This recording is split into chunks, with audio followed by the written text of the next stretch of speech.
भोजपुरिया।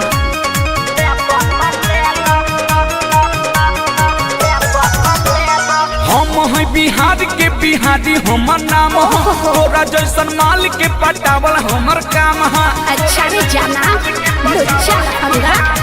हम है बिहार के बिहारी हमर नाम है, तोरा जैसन माल के पटावल हमर काम हो। अब ना होई हो तो आते हम तो हके, अब ना होई हो तो आते हम तो हके।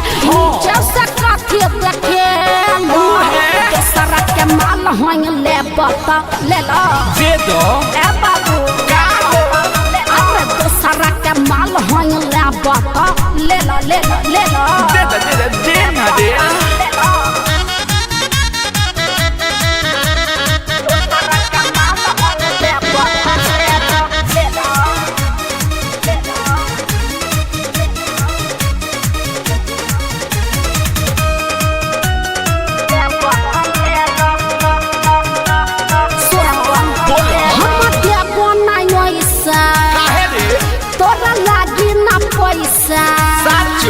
चीज हई कलकतिया लागते बारे तोहे लागता कैसा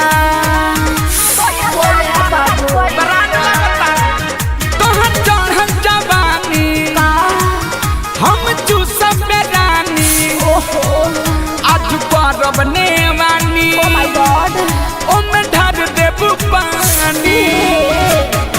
कोरोना तेरा तू चुआवा न ले रहो, कोरोना तेरा तू चुआवा न ले रहो। हाउ वाला खेला तू खेला तो सारा के माल होई ले बता ले लो तो सारा के माल होई ले बता ले लो दे ना रे।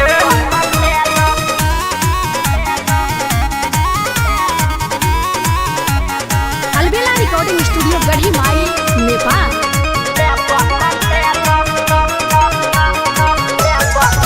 सुनो या जय बिहारी हम बने तैयारी ये हो चंचल चंदेश्वर आवा तोहरे बाबारी।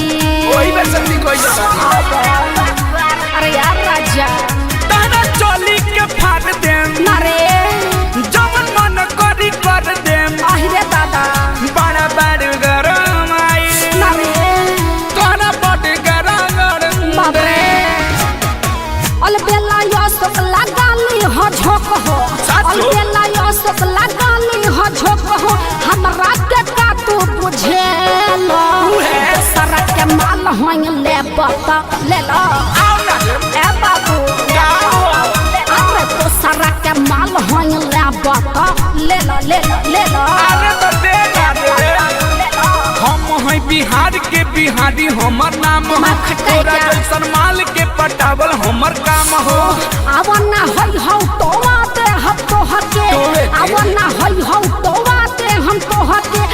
जैसे काठी देखे लो दूसरा के माल होई ले बता ले लो दे दो ए बाबू अरे दूसरा के माल होई ले बता ले लो ले लो ले लो दे ना दे। अलबेला रिकॉर्डिंग स्टूडियो गढ़ी माई नेपाल।